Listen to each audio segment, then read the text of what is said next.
ভারতীয় Bangla channel star জলসার ধারাবাহিক নাটকগুলোর একটি বোঝে না সে বোঝে না। নাটকের মূল চরিত্র পাখি। Thanks, Arrow. Thanks. Now we can shake it, you know? Ta ta ta ta ta ta ta ta. Satellite television দেশে আনাচে কানাচে ছড়িয়ে পড়ায় গ্রামগঞ্জেও বেশ পরিচিত এই পাখি। গেল ঈদ উল ফিতরে চাঁপাইনবাবগঞ্জের শিবগঞ্জের কিশোরী হালিমা খাতুন বাবার কাছে পাখি ড্রেস আবদার করে। খুদে ব্যবসায়ী বাবা মেয়ের আবদার রক্ষা করতে না পারায় অভিমানে আত্মহত্যা করে হালিমা। একই কারণে কয়েকদিনের ব্যবধানে আত্মাহুতি দেয় গাইবান্ধার গোবিন্দগঞ্জের মাস্তা গ্রামের কিশোরী নূরজাহান খাতুন। এমনকি পাখি ড্রেস না পেয়ে খুলনার পাইকগাছার গদাইপুর গ্রামে স্বামীকে তালাক পর্যন্ত দিয়েছেন এক গৃহবধূ।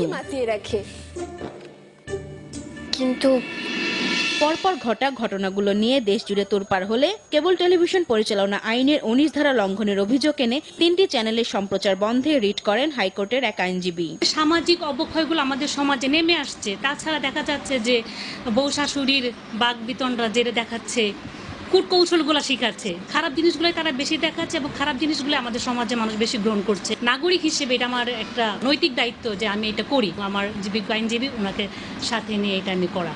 কেবল টেলিভিশন নেটওয়ার্ক আইন একটা পাশ হয়েছিল সংসদে, তো সেখানে বলা আছে ১৯ ধারায় সাবসেকশন ৯-১০-এ সেখানে বলা আছে যে এমন কিছু প্রচার করা যাবে না যেটা নাকি আমাদের দেশের সামাজিক সাংস্কৃতিক শিশু কিশোরদের মননশীলতার বিপক্ষে যায়, সামাজিক প্রতিবন্ধ সৃষ্টি করে, অথবা সমাজে এমন একটা বিরূপ সৃষ্টি করে যাতে করে আমাদের যুব সমাজ ধ্বংস হয়। তো দেখা যায় যে ভারতের বিশেষ করে 3টা চ্যানেল স্টার জলসা, জি বাংলা, স্টার প্লাস, 3টা চ্যানেলে যে যিনি প্রচারিত হয় সেখানে এটা আমাদের দেশে অপসংস্কৃতি এবং সংস্কৃতির বিরুদ্ধে। দুদফা শুনানি শেষে ১৯ অক্টোবর বাংলাদেশে ভারতের টিভি চ্যানেল স্টার জলসা, স্টার প্লাস ও জি বাংলা সম্প্রচার বন্ধে কেন নির্দেশ দেয়া হবে না জানতে চেয়ে 4 সপ্তাহের রুল দেন হাইকোর্ট। বিচারপতি মইনুল ইসলাম চৌধুরী ও বিচারপতি আশরাফুল কামালের বেঞ্চ এই আদেশ দেন।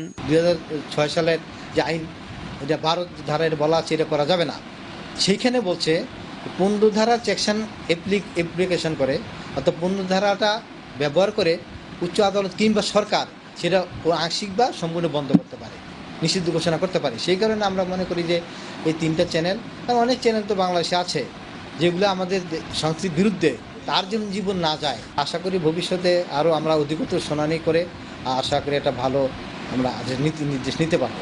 বিদেশি সংস্কৃতির আগ্রাসন রুখতে বিষয়টি আমলে নিয়ে সরকার অবিলম্বে পদক্ষেপ নেবে এমনটাই মনে করেন এই আইনজীবী। অবস্থা আমাদের সামাজিক অবক্ষয়